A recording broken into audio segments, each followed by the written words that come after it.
think about it. The full moon is when you go out as a young maiden and you meet someone special, in the full light of the moon. And the new moon is when you rest. And my daughters always were taught to call their cycles, when they were having their moon, they always called it, they were resting when they talked about it, and they rested. Here in Bali, no one says, I'm on my menstruation or my period. They say, oh, saya dapat datang bulan. The datang bulan means the moon is here. Is that amazing? Is that amazing? That's beautiful. It's so amazing. And then people say, well, the Balinese, they don't like women because you can't go to temple when you're on your datang bulan, when your moon is here. And it's quite the opposite. When your moon is here, you don't go to temple because you're resting. You're resting. Yeah. And everyone's honoring that rest. Dr. Mindy here. Your body is in a war zone. Different parts of the brain get activated depending upon how stressed you are. When you look at it from that inflammatory. It's interesting. I mean, that has some merit to it for sure. And you can't control everything. I'd say. And what about a woman who is not pregnant, but she's aiming? Thank you for getting up so early from Bali and joining me in uniting our hearts around helping women. I just appreciate you being here, Robin, and having this discussion. So let me just start with welcome. Selamat pagi. Thank you. Thank you so much. My pleasure. Yeah. I heard a quote that has really stuck in my heart, and it's, when one woman heals, the whole world heals. And I think that in a world where we have, at least here in the Western world, this sort of I mentality, I got to get my stuff, all the things I need for my life to be right. I feel like that I lens, the looking at life through what do I need, is a path to unhappiness. And when you start to look through the lens of what do we need, how do I give back to the culture? How do I support people with my resources, whether it's financial or your brain? Not only can we make a bigger impact in the world, but we also create more happiness for ourselves. When I first heard what you were up to in Thailand, it really hit me. Oh, in Indonesia, sorry. Bali, right? Like in Bali. Yes, yeah. Bali is in Indonesia. Okay, thank you. So what I'd love to do is start, how did you get there? How did you land in this incredible place of helping women and girls? It's a beautiful question. Thank you, Mindy. Mm-hmm. So I never intended to be a midwife. I wasn't one of those people that grew up pining for the experience of working in medicine. I wanted to be a writer. And to be honest, I wanted to save the world as a little child. I would look at the sky and I lived between the Philippines and the United States. So I feel like because I was moved around a bit as a child, I was the oldest of 5, I had this sort of bigger vision of how can I help? Yeah. I could sense that hard times were coming. Thank you. Oh my gosh, I say this all the time. I'm like, if you knew the personalities of our hormones, you would understand the emotional spectrum in which you have been blessed with. And one of the things about estrogen is that she stimulates serotonin and dopamine and oxytocin. And so we are hardwired literally on a neurochemical level for connection and love. I've just been saying that through a neuroscience lens, but you just said it in an even more brilliant way. So absolutely agree. Thank you. Thank you. Yeah. So we ended up in Bali and we didn't speak a word of the language and we were quickly in the deep end. And so we really, and my husband and I managed to lose his wallet. Oh no. So there were no cash machines here 30 wow. some years ago. There were none. And so we had a little bit of money, not much in the bank in Hawaii. And he was from New Jersey. So he had a little bit of money in the bank there, but we had no cash. So the people in this village, particularly our Balinese family right here where we live, they were feeding us. And that happened when I was pregnant.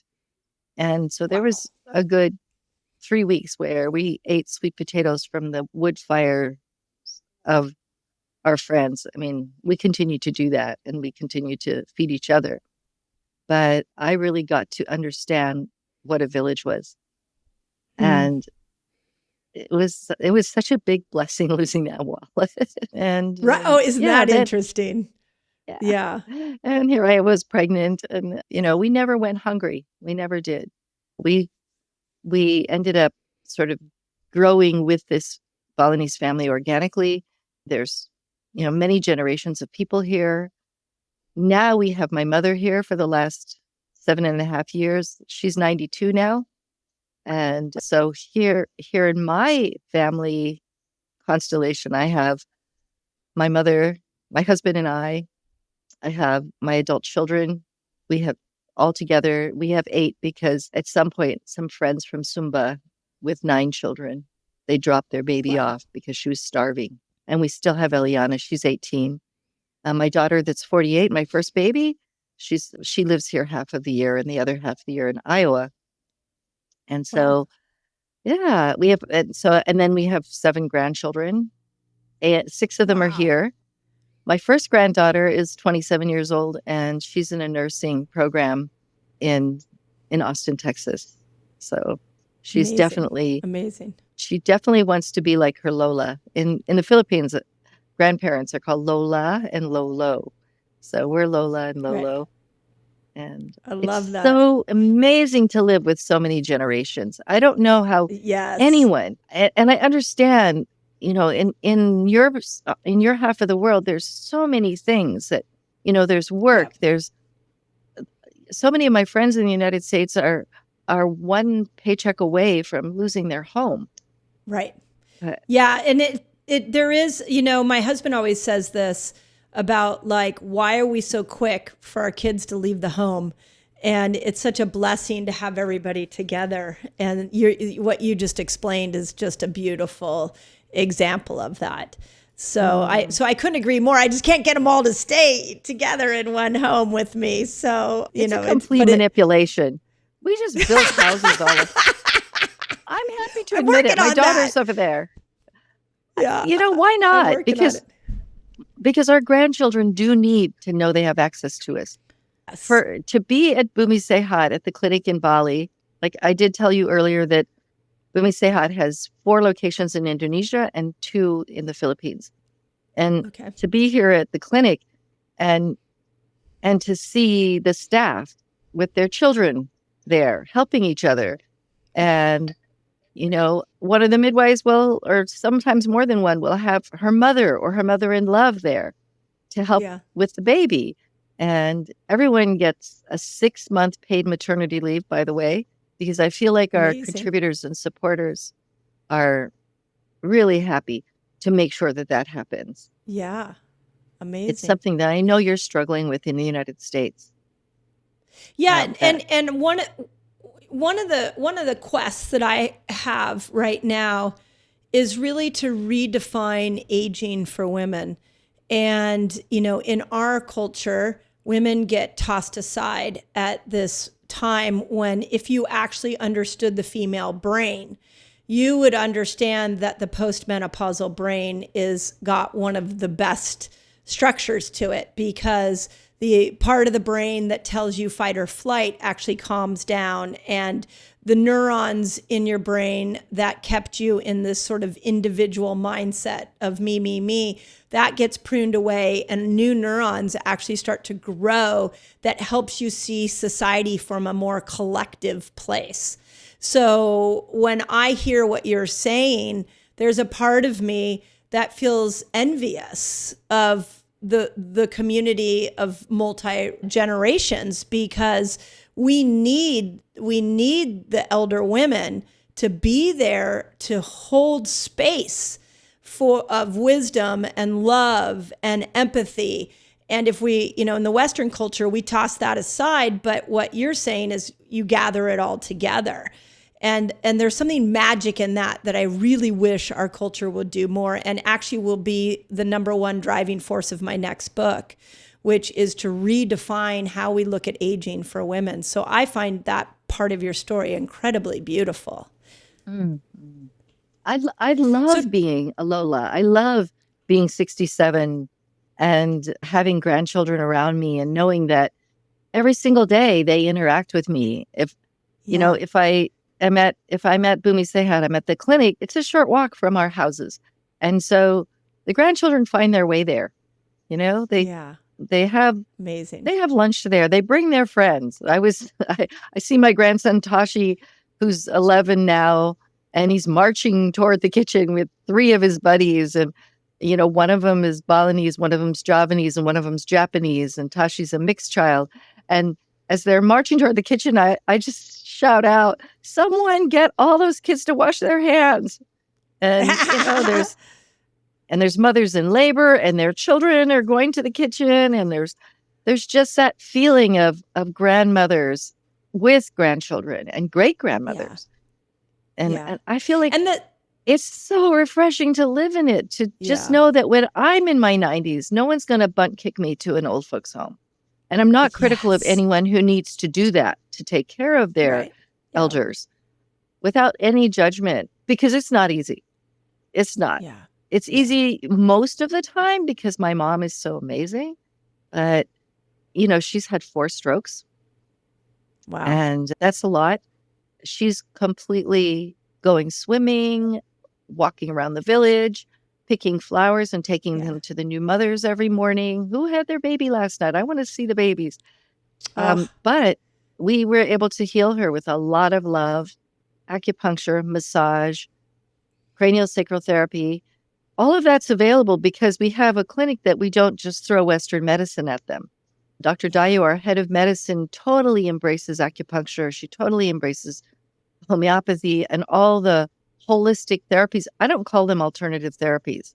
What we say at Bumi Sehat is modern medicine is the alternative. That's the last straw. Yes. Yes, it absolutely is. So talk a little bit about Bumi Sehat, because when my team reached out to understand this more, they were giddy when they're like, you have to meet this woman. You have to hear what she's doing for women.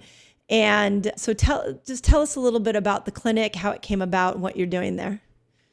While I was settling in Bali, we really didn't intend to stay, but it happened. I fell pregnant with my youngest son immediately upon arriving here. And then during that pregnancy, I started reaching out to the midwives. I had all of my babies in Santa Barbara with the Santa Barbara midwives. Hi, Mary Jackson. Debbie Lowry is now living on the East Coast, but Mary Jackson is still a dear, dear, dear friend. And then the Hawaii midwives, 2 of which have joined the Ancestors now, but the living Hawaii midwives are Jen Francisco and Katie Morningstar. They're still practicing. They're still beautifully in Maui. So suddenly I was in need of a midwife. And I started meeting the midwives, the village midwives, and they told me their challenges. And they told me that women were dying in childbirth. And then Dr. Ines Susante, she's also with the Ancestors now. Was an earth angel now. She's an angel. She came to me with a study that she worked on for UNICEF, where for the mid-'80s, they looked at every single death in Bali. And if you looked at her pie chart, the shocking thing was that the majority of the deaths were not elder people or sick people. They were women in the prime of their lives having a baby. Wow. Yeah. And then I started to look at this. And here I was. In the beginning, I wasn't a midwife yet. We ended up staying here because I got offered a job teaching. So I was teaching children who were half Indonesian and half non-Indonesian, and because they didn't have a place in the education system here. So I was offered this job, and I was pregnant. We had our children. They were happy. I was in awe of village life, and I jumped in and took this job for a year. And during that time, my pregnancy grew, and I was looking for midwives. And they were really, it was a shocking thing that the leading cause of death in Bali became hemorrhage after childbirth. Women in the prime of their lives having a baby. And then I started to look at the world, with the nudging of Dr. Susante saying, you have to look at this really, and I quietly said to her, I'm a student midwife. I haven't sat for my exams yet, but I need to do that when I get back to the US. And she said, you can't leave. She said, you need to help the people here establish a solution for this really big problem that so many mothers are dying. And then I started to ask the families, and almost every extended family, when you say family here, you're talking about 3 or 4 generations of people all living together. And I started to ask the families. They have their little homes inside this beautiful kind of outdoor, organized with a family bed in the middle where the old people take their naps with their children's children and their children's children's children. And they all had lost women. They all had lost women. And they talked about how it wasn't an ancient problem. It was a newer modern problem. And then I got to meet the traditional birth attendants, the Dukan Bayi. In the next village, there was a Dukan Bayi, Mangkuliar, and he was reading the Lantar Bali, which were the books of Bali written on dried palm frond in Sanskrit with crisp knives. And then you put ash across them so you can read them. So he had 9 generations of Balinese books that predated paper. And he showed me the cures for convulsing. If you are having a baby and you're convulsing, he showed me the cures for things that, modern medicine, of course, has struggled to make sure that they can handle. And he said, but complications in childbirth were super rare until the 1970s. What happened in the 70s? What happened in the 80s? And then it became the leading cause of death. And what it was, so, and it's a long drawn out story, but I'll try to get it all in. So in 1963, our volcano erupted. It erupted again in 2017, 2018 to 2019, but there was a major cataclysmic eruption of Gunung Agung, which is right behind me, a few kilometers away. So when it erupted, the people of Bali, because the rice failed, the ash covered everything. There was no food. So 1,000 people or so died up on the mountain from the eruption. But the shocking thing was that somewhere between, and historians argue about this, somewhere between 50 to over 100,000 people died of starvation. Oh, wow. When the coconuts were still there, but the coconuts ran out. Coconuts were being grated and mixed with ash, and the children were told that was rice.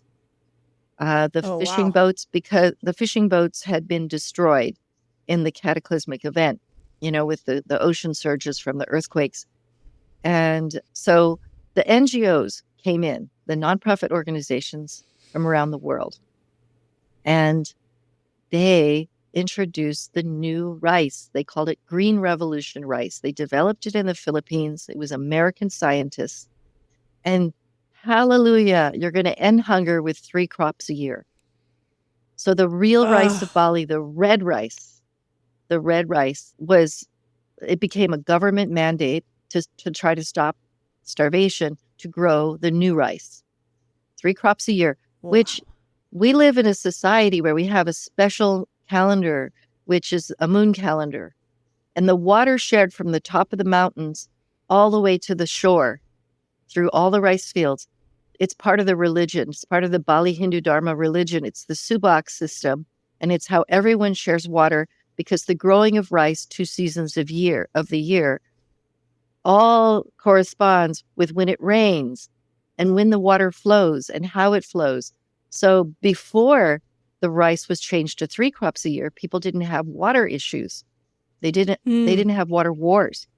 So even the Balinese calendar, the Hindu calendar, was disrupted. Interesting. It's still functioning. We still live by it. We have a 3-day week. You only go to pasar market on certain days of the week. We have a 7-day week. We have, we don't make love when there's an eclipse. There's so many things that the Hindu calendar, we are guided by that. And really, we took a deep dive from the beginning as a family.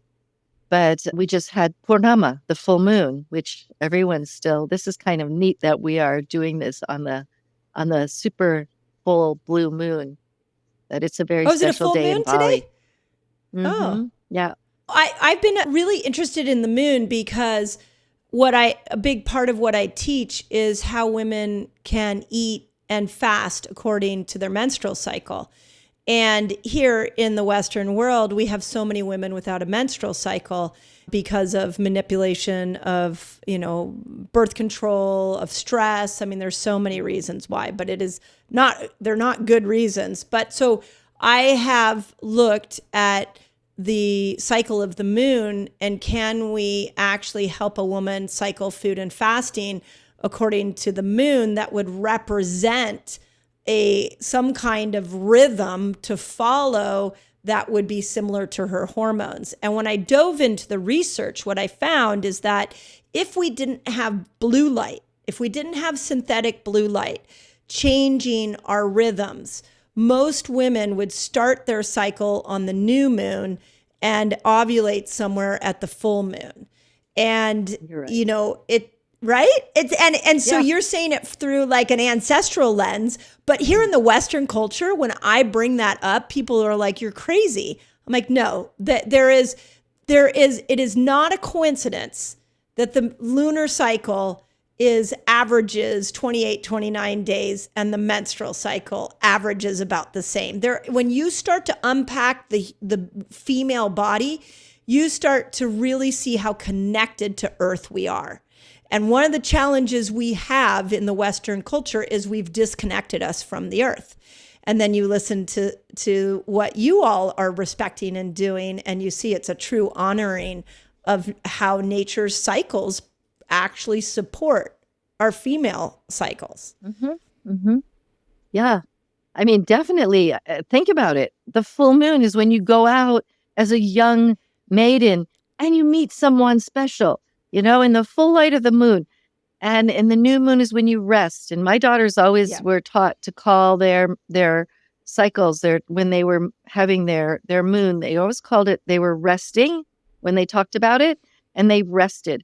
And we also, here in Bali, no one says, I'm on my menstruation or my period. They say, right. Oh, saya dapat datang bulan. The datang bulan means the moon is here. Oh, beautiful. Isn't that amazing? That's amazing? Beautiful. And it's so amazing. But, and then people say, well, the Balinese, they don't like women because you can't go to temple when you're on your datang bulan, when your moon is here. And it's quite the opposite. When your moon is here, you don't go to temple because you're resting. You're resting. Yeah. And everyone's honoring that rest. It's so special. And I feel like it's been such a gift to be able to share that with my daughters over these decades. I wrote a book called The Natural Family Planning Workbook, A Lifestyle of Nonviolence, which I wrote it with Maria Elena Zenek. She is an amazing Mexican wise woman who is one of my dearest friends, and she co-authored it with me. So I'm not sure where I was in this story, but no, you were talking about your Bumi Sehat and like how you founded it. And we got sidetracked on the moon. So please continue. Okay, so we were here. I was pregnant. Dr. Susante explained to me what the challenges of pregnant women were. The midwives explained it to me, and the traditional birth attendant. It's interesting here because sometimes, not always, the traditional birth attendants in the village that predated the tradition of midwifery were men. Sometimes the same brave guy that would go down and get someone who fell into a well, you had to have balls, I say to our midwives to crawl into a well.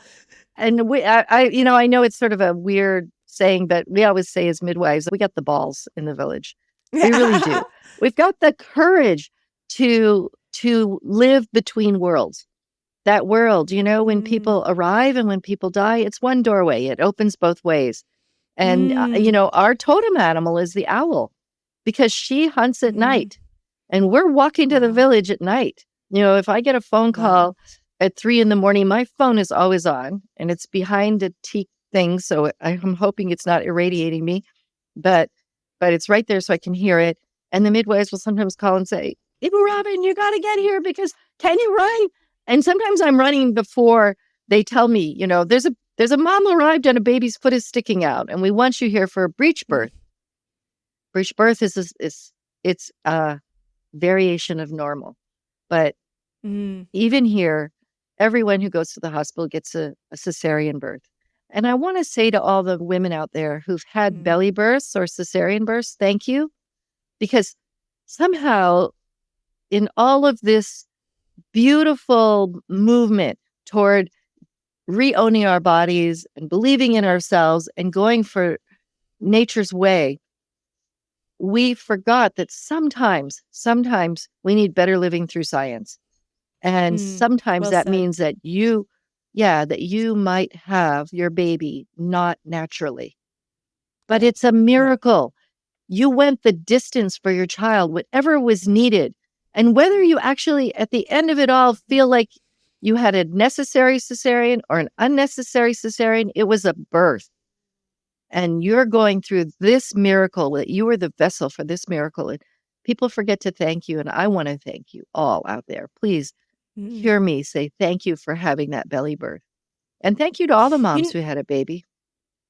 Yeah, with my first child, who you've met, I really wanted a home birth. And I was very adamant to have a natural home birth. And 3 days in, it was, my cervix wasn't dilating. And I was, the option my midwife and doula gave me was, it's time to think about going to the hospital. And it's interesting because then we went to the hospital. I got pain meds and was able to deliver her. And I spent several years feeling like a failure. Like, oh my gosh, I didn't deliver her the way that I wanted to deliver her. And to your point, I really, one of the principles that I am trying to impart upon all women is that we all have unique paths. Our body is miraculous. We often need to bring in other resources to help us. And when you look at things through the lens of birth, there is no such thing as failure. It is however that baby came out. Yeah, however that baby came out, it came out and you were a part of that process. So it took me several years to really come to that healing. So I love the way you said it about the C-section, because I think that the actual growing of a baby and birthing of a baby from a female lens that's power. That is incredible of that whole process and deserves the respect no matter whatever path you took. Yeah. And the recovery after a cesarean, I stopped calling it a C-section because I realized we need to remember that a baby got born. It was a birth. Yes. And empower those women and say, thank you, thank you, thank you.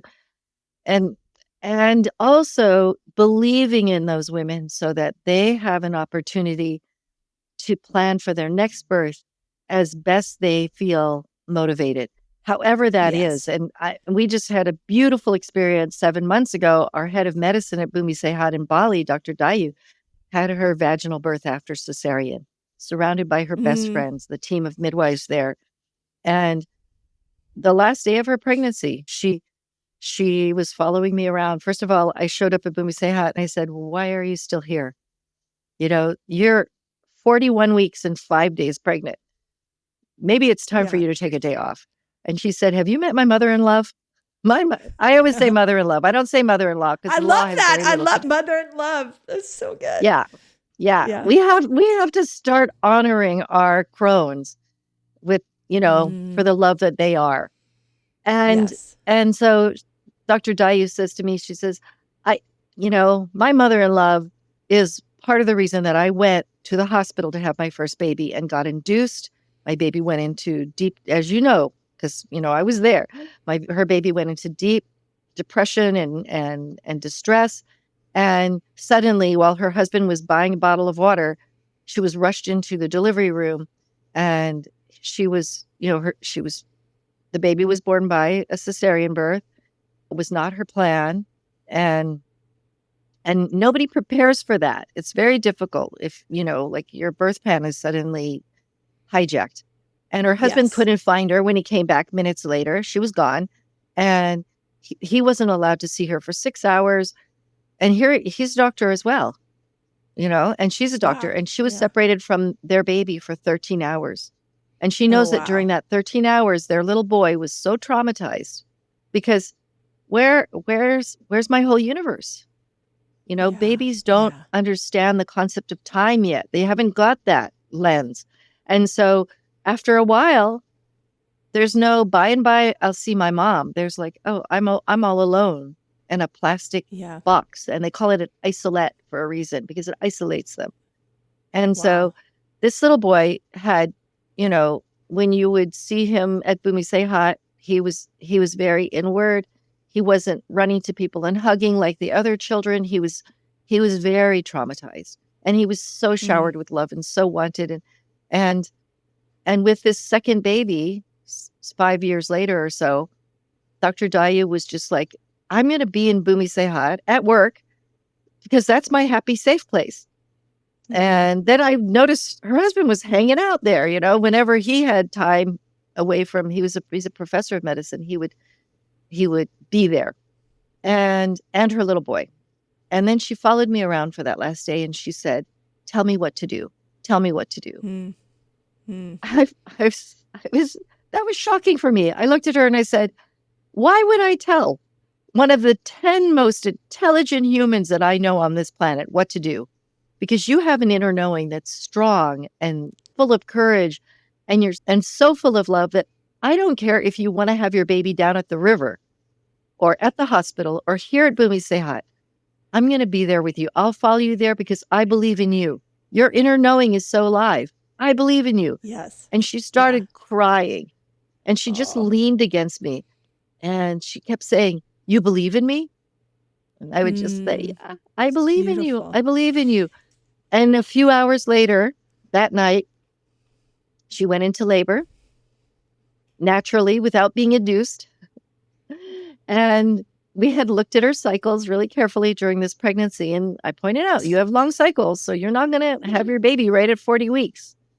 And she and her husband came in. She was like, check me. I want to know how dilated I am. She was 4 centimeters. They were calling me. And as I was running to Bumi Sehat, her water released and her baby was coming. So she had a beautiful, glorious vaginal birth after cesarean, and was so proud of her. I'm still so proud of her. And I love to see her talking to every single woman who comes in who's had a cesarean birth and say, look, you can do this. And there are things that she encourages them to do. And one of them we really notice is the oxytocin receptors. And as you know, in your field, oxytocin is monogamous with her receptors. She only goes to her receptors. And how do you get more oxytocin receptors? You better be hugging your daughters. If you want them to give birth gloriously, hug those girls. You bet, they're walking around from before they're born. They've got the eggs, the oocytes, the not yet fully developed eggs of their children inside of them. So when you hug your daughter, you're hugging your grandchildren. When you're being good to your partner, when she's pregnant, you're being good to your grandchildren. This is the miracle of being a woman. The egg is really incredible when you go to break it down. It is that lineage of the women. It's your connection to so it goes both ways. I've never thought of it as a connection down to, my grandchildren, my great grandchildren. I actually have thought a lot about it as a connection to my grandmother and my great grandmother. It is that lineage that continues all the way down. And I don't think, again, especially with infertility, we don't look at it as this marker of connection of all women within your lineage. But if you understand the concept of the eggs are developing within the mother, and then the mother's eggs developed within the grandmother, and you start to see how crazy powerful we are. And you were inside your mother and your grandmother, because when your mother was inside your grandmother, you were already there. You were already there inside of her, and the same, your daughter Bodhi had your grandchildren inside of her when she was still developing inside your beautiful, amazing womb. It is, it's staggering how each woman is the fulcrum of her family. It's wonderful. Wow. And that's why I really celebrate the cycle. I celebrate the cycle. because I feel like when my daughters started to show signs, I was so excited. We sat together, we made moon pads together with their names embroidered on them. We talked about it. We talked about the symptoms. And when it happened, it was so exciting. And then we had a family celebration. The boys and the men were cooking us. We were in circle with the women, and we really honored them and said, look, now you have become the fulcrum, one of the fulcrums of our family. How beautiful are we? We are amazing. so beautiful and amazing. And that has been my message to women is like, if you truly understood the power within you, and you can start with the egg, the power of the egg and how it connects you through, this lineage, you would never doubt yourself. The other thing about the egg that's so interesting is that the egg determines which sperm enters it, sends a chemical message out. That is incredible. So the egg chooses. Yes, the egg chooses. I mean, really, like if in a healthcare system, at least here in the Western world, where they have truly, taken our power away through a variety of things, I think, your work and my work has this intersection of just really helping women, support women in stepping into their full femininity and really understanding what a gift it is to birth a baby, to carry a baby, to be a woman. Like there's so much of that experience that is just packed with power. Yes. And I feel like this is the time where we're saying, yes. I can remember in high school starting a women's coalition with my friends where we would meet at lunchtime and eat together and talk about how we loved being born as women and how we were special. We were so valuable and so important that was during the Vietnam War. And my father came home from Vietnam very damaged. And he came home and looked at his lineup of 5 half Asian children, and he couldn't hug us because they told the soldiers when they went to that war that Asians had no souls. Wow. So, and there were no services to help him integrate what was to come. My mother was so brave because she would wake up and he would be choking her because if she moved in bed and it woke him up, he thought the enemy was there to get him. Because she was a little tiny Asian woman. So his gut reaction, so having been in Vietnam. So we really we undermine our men, and when we hurt women in the most vulnerable time is when they're going through pregnancy, childbirth, and postpartum. When we harm women, we harm men.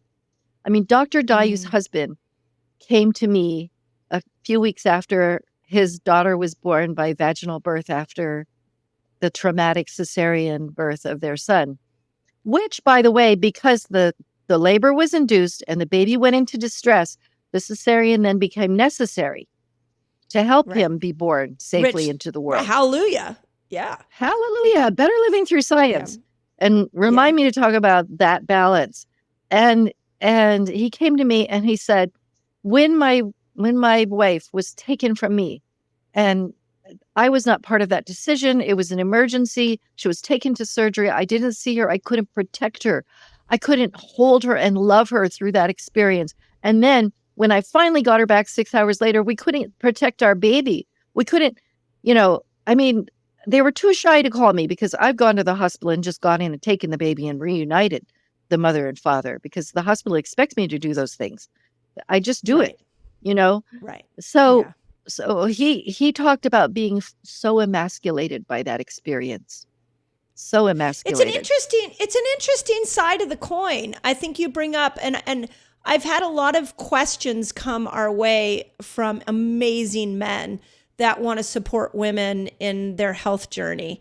And I think I'm so happy you brought that up because I don't think we give these really big-hearted men enough credit in wanting to support women just in whatever process they can. But in the birth process, that's really interesting because there's such, it's not just because they created the seed doesn't mean that they don't get to be a part of all of that. Yeah. So I'm really happy you brought that up. They really need to be able to express that when, again, I'll say it one more time because it's so important. When we do not respect women through their process of childbirth, pregnancy, childbirth, conception being an incredible need for respect, conception, pregnancy, childbirth, postpartum, breastfeeding. When we forget to respect women, or when society somehow makes a space for disrespect, we dishonor men and we emasculate men because we take away their innate need to protect us. And I always say, I say to powerful women who are traveling and they're pregnant and they're lifting that suitcase into the overhead. And I'm like, look at this guy. He's got big muscles and he wants to do that. You should not be lifting anything more than a 3-kilo baby. Stop it. Stop emasculating him. And so we have this thing in Bali, we call it Tri Hirta Karana. And that is the 3 pillars of life. Because Balinese people, just culturally, all of us here, we don't strive for success or, all of these things. I mean, definitely there's a modern overlay now that's doing all kinds of things to this island and the people here. But at the foundation, we believe that there are 3 pillars to live a happy, fulfilled life. And one is humans' relationship with humans. How do I relate to my neighbor? And that you have to include science, because the divine creator did not make modern medicine and science. Right. That was made by humans. So our interaction with medicine has to be, and with knowledge and what we learn in university and what we teach our kids, that is humans' relationship with humans. And then there's humans' relationship with nature. Of course, that has to be supported and loved. Balinese people don't spit on the earth mother. You never spit on your mother. Why would you do that? Wow. That's just not done. So when a Balinese child touches the Mother Earth for the first time, the whole village is celebrating. They're there. They make the offerings. It's a beautiful party. And it's so important when you touch the Mother Earth for the first time, because she's your mother, and your relationship with your mother and your earth mother reflect back and forth. So if you don't honor your own mother, you're not honoring the earth. And look at all the people in the so-called modern world that are making industries that are throwing pollution, plastic in the oceans and all. That dishonoring of the mother has to do with dishonoring of your mother that carried you in her womb. Wow. So humans' relationship with nature, humans' relationship with humans, and humans' relationship with the divine, with spirit. And so all of that we put into each and every pregnancy, birth, and postpartum care at Bumi Sehat. We live by the 3 pillars of life, of happiness, and that's how we measure success in our culture here. So humans' relationship with humans, which means better living through science when you need it. Yes. Science can save your life. Yes, it can. You went to the hospital and you had some help when your daughter was born. That was better living through science. And then, honoring Mother Nature and Father Time, honoring them, and then going from there with the support that you need. Then you breastfeed, and during breastfeeding, those oxytocin receptors, you make so many of them. So every mother that we've helped who's had a cesarean birth the first time, we have asked her, just breastfeed that baby, because that's what gives you the capacity to have a natural birth the next time, a vaginal birth after cesarean. We did one time have a mother who did not breastfeed because her baby was taken away from her, and she got pregnant right away because her ovulation was not suppressed by breastfeeding, and she had a successful vaginal birth after breastfeeding. We loved her so much. We loved her up so much. Yeah. And then she breastfed that second baby, and it was really redemptive and healing for her. One of the things about those 3 pillars is just what a guiding light for everyone to think about your relationship to other humans, your relationship to earth, and your relationship to the divine. And I love how you use this as the measurement of success.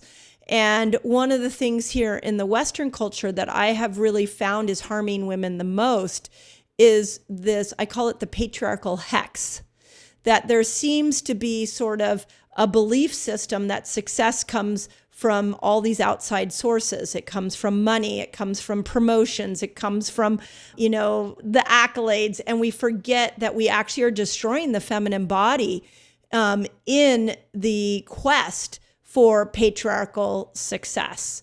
So I think what you just said is a beautiful lens in which to not just look at childbirth, but a beautiful lens in which to respect the human body and specifically, the female body. So I love how you phrase that, because I'm really sad right now with the way that the Western world is approaching our health, and it has to have a more holistic point of view. And you just gave a beautiful one that was great for delivering babies, but also great lens in which to think about your life. So thank you for that. That was just really beautiful.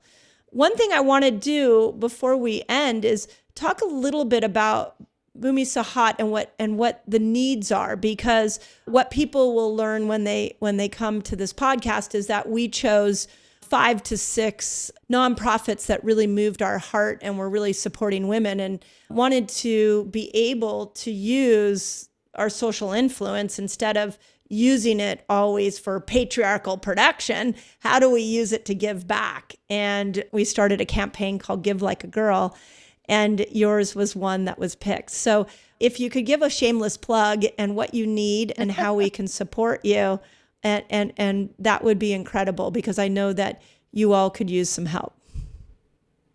Thank you so much. I'm so excited about Give Like a Girl. Just Thank the you. brilliance of what you call it, Give Like a Girl. Oh my gosh. Yeah, thank you. Thank you. I almost fell Yeah, my over daughter- with joy. My daughter came up with the name, and everything, because Fast Like a Girl was the original book, but then once you see the concept of doing everything like a girl, everything with feminine power. And back to your comment about giving, we have estrogen, oxytocin, our hormones sets us up for this desire to give. And I actually believe that when we don't give, it's like we're not fully using our feminine body. Like we had Martha Beck on this podcast, and she's an incredible author. And she was saying that the brain is built, one side of the brain is built for linear thinking, and the other side of the brain is built for creativity. And if we don't use both sides of the brain, then we move into these anxious states and depression, and we suffer mentally. And I want to extrapolate that and say, I think the same with the female body. When we're not leaning in to this nurture side of us to give, we are actually disconnecting ourselves from ourselves. So I love that you love Give Like a Girl, because really it's because as women, we are meant to give, whether it's resources or what, whatever we can. When we do, we now make ourselves congruent with our own physiology. So beautifully said. So I love everything about you. Thank you so much. And thank you for, there are a lot of beautiful initiatives and causes out there. And of course, Yes, I'm fully immersed. I mean, I live every single breath for the last almost 30 years that, since my son was born, and he was born here with my husband, and we had one of the village midwives come and help us right at the end. And, I got to know all the problems here. And then I looked at the world problem that today, 830 women or so, give or take, will die in childbirth in the prime of their lives, having a baby today on Earth. Wow. Today on Earth. While we have been talking, women have died. Some of them from access. If they don't have access to the health care they need, then how will they get it? Malnutrition, access to food. Our food has been colonized.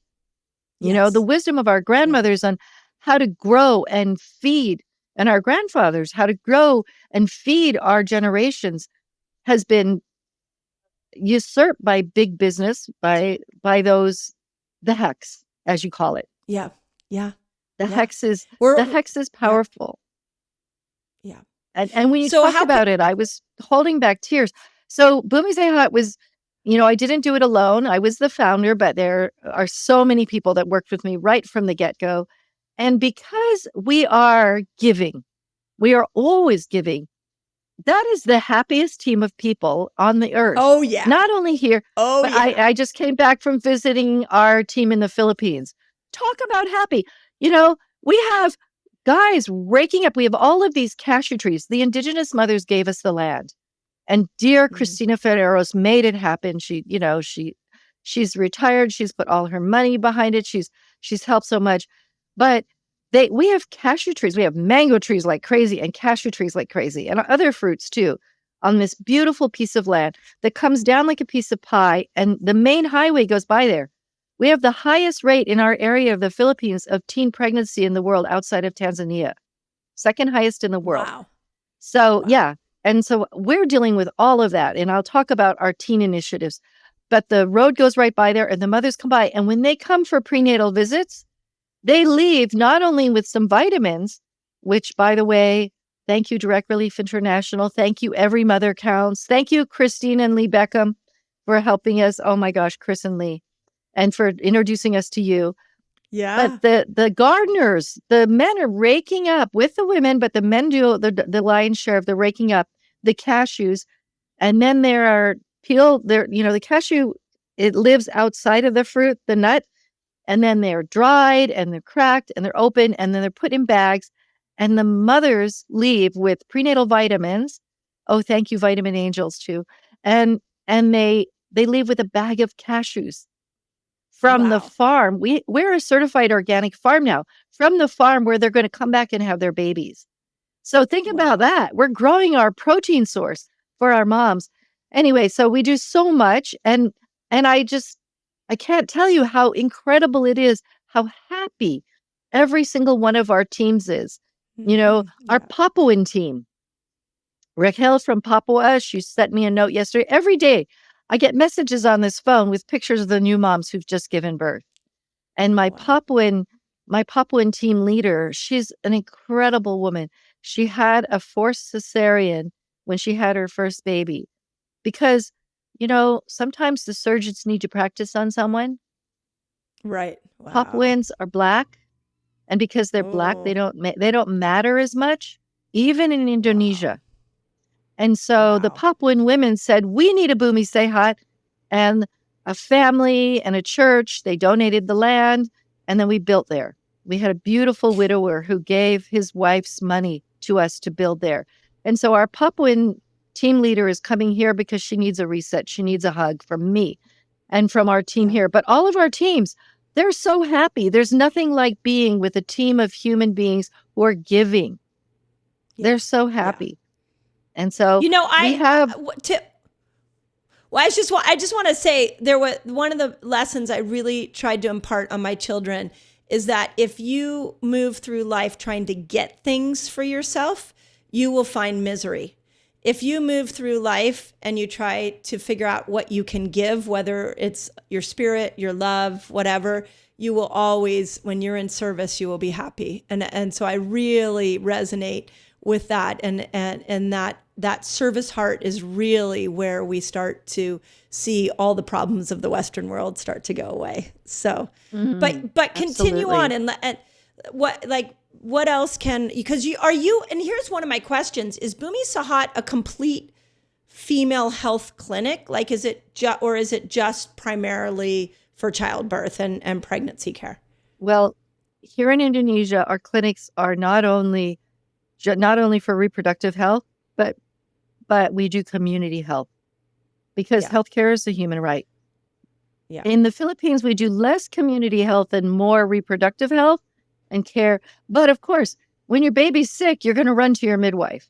So it kind of evolved that we really needed to have, you know, doctors, nurses on board, collaborative care. Oh my gosh, it's so important. you know? Yeah.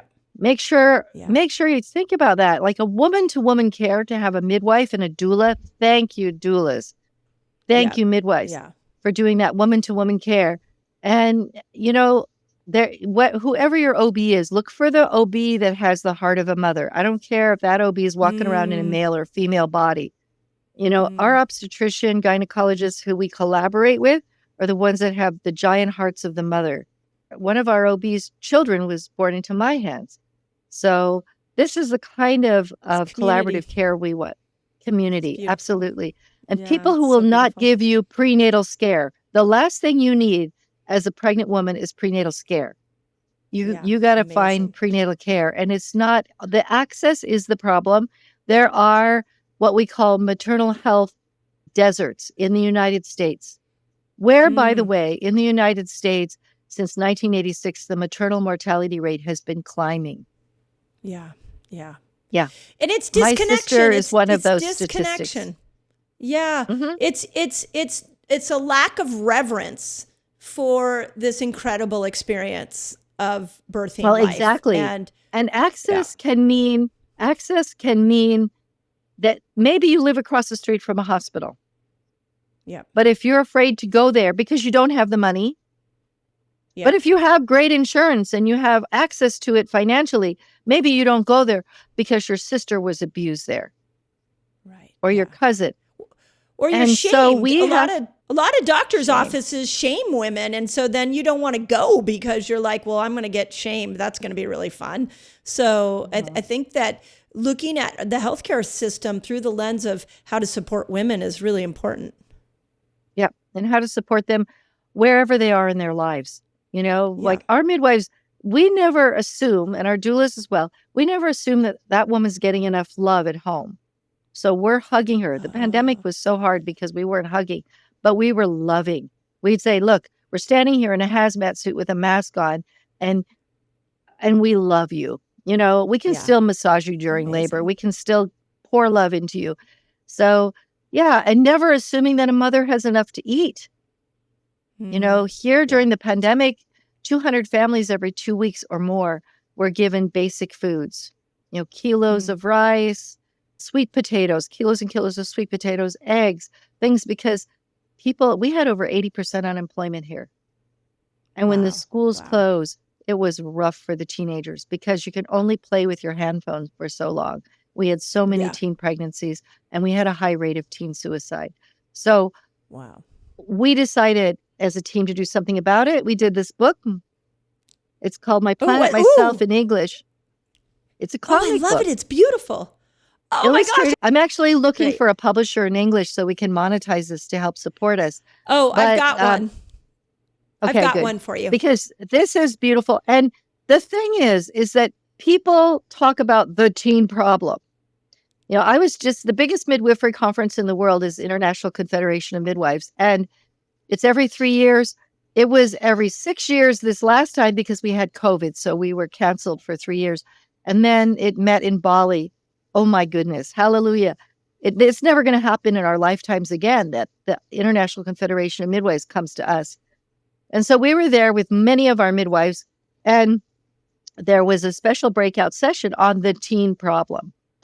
And there were 4 men sitting there. 2 from African countries, 1 from a French country, 1 from a Scandinavian country. And they talked about the data. They had this study and that study on teenagers. And finally, one of our midwives, Navy, stood up and she had our book with her in Indonesian. In Indonesian, we call it choices and challenges, pilihan dan tantangan. Okay. But she said, look, I want to ask you one question. Did any of you ask the teenagers? And they went, what? No, but the data. And she's like, stop talking about the data. Let's talk about human beings. Let's talk about actually walking, talking, loving, needing, giving, receiving teenagers. And she was really bold. And this is really an incredible development in her own self-actualization as a human being, as a mother and a midwife. And she said, we taught reproductive health education in the schools as midwives before the pandemic for years. And the first thing we did when we entered every classroom was we put a basket in the middle of the room and we passed out beautiful purple and turquoise gel pens to the teenagers who were like, oh my gosh, this is a beautiful pen. And we threw scratch paper because we're really environmental down. And we said, you get to keep the gel pen if you put a question in the basket. Ooh. I don't care what the question is. Put a question in the basket because this is your time and we need to know what you need and what you want and what questions you have. Because you know what? Dr. Google is not answering honestly. But we as a team of midwives and doulas, we're going to answer you. And of course, 60% or more of those questions were, what is an erection? You know? Well, because they're trying that's helpful for these teenagers to know. But we also knew that the boys putting the what is an erection question there knew what an erection was. But you know what? We were like, it was the best icebreaker because some of the girls too. And we were drawing erections and inviting them up to the chalkboard to draw erections on the chalkboard. Come on, let's see. What do you think an erection is? It was the best icebreaker. But we had a lot of questions like, my friend is talking about suicide. What do I say to her? Can you get pregnant without the penis going inside of your vagina?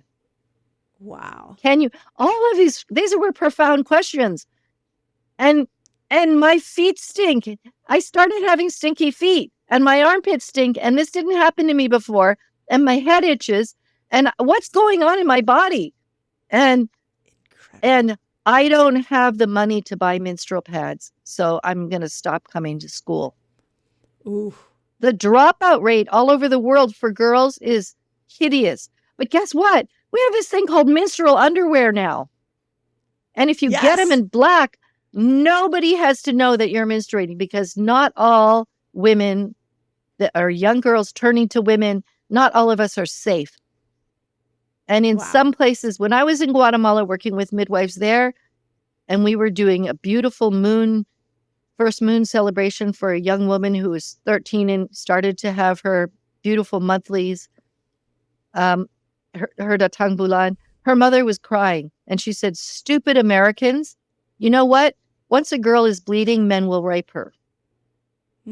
Because that's their little bit of ethics, is that we won't rape a girl before she's actually a woman. You got to think about that. And so we had to be able to give girls all over the world privacy. Wow. So if you give them black menstrual underwear, nobody sees stains. You know, we had to know that they might not have a way to wash them. So the menstrual underwear kits, we gave them 5 pairs each, were in buckets, their own purple bucket with a beautiful sticker that said the Datang Bulan Revolusi. The moon is here revolution with a small R and a big E and a big drop of blood, and making them proud. And when we asked the teenagers, we said, we're making a book for you. Should we make a book for the girls and a book for the boys? And they said, no. We want to all be under one cover because I want to know as a girl what the boys are thinking. And as a boy, I want to know what the girls are thinking.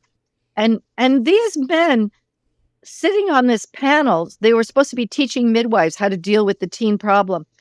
We're blown away by our midwives standing up and saying, no, you need to go back and throw your data away and ask the teenagers. And we made them a book, a comic book illustrated by a young woman while she was struggling with COVID. She had long COVID bad. How do we deal with this? How do we help them empower themselves? And we do all kinds of health autonomy books this one is a one on postpartum. New Mother, I Love You, Ibu Baru, meaning New Mother, I Love You. So we have all of these health autonomy books that we publish and we give them away for free. They can download them or they can come get a hard copy, or if they send us an address from anywhere in Indonesia, we'll mail them the hard copies. Amazing. So amazing. Yeah. So I'm so excited about this, but assuming that a girl has the money to buy her menstrual pads or a way to dispose of them even. You know, I found girls in Eastern Indonesia that were putting leaves and cardboard in their underwear so that they could go to school, and it wasn't working. Wow. So we really need to think about this. Beautiful. Yeah, it's just a complete approach to healthcare that is so interesting to me that it's blooming there in Bali. And when I hear you talk about this approach from so many different angles, it makes me so sad for the healthcare system that we're living in. But We have elder yoga at our clinic. Amazing. You know, Amazing. the elders love to come there and they check in with the new moms on their way to their yoga class. It's just amazing. Yeah, What a prenatal beautiful yoga is one system. thing, but we realized the elders needed it. If there's an elder that for some reason is sick, we're there. Do you know that restaurants here in Bali that didn't have any business during the pandemic, they made meals, and through Bumi Sehat, we delivered them to elders. Because guess Incredible. what? When the elders, when there was no more salary, there's no more gaji, so there was no more money to buy what was needed for the kitchen, the elders would not eat. They would give whatever little food there was to their grandchildren and their great-grandchildren. Wow. But if we brought beautiful big meals with red rice and some protein and some vegetables and some fruit, if we brought this to the oldest person in the family, they would share it. So we put them in recyclable, beautiful containers. And then when we would come back, that container was washed, and that would happen every day. Every day.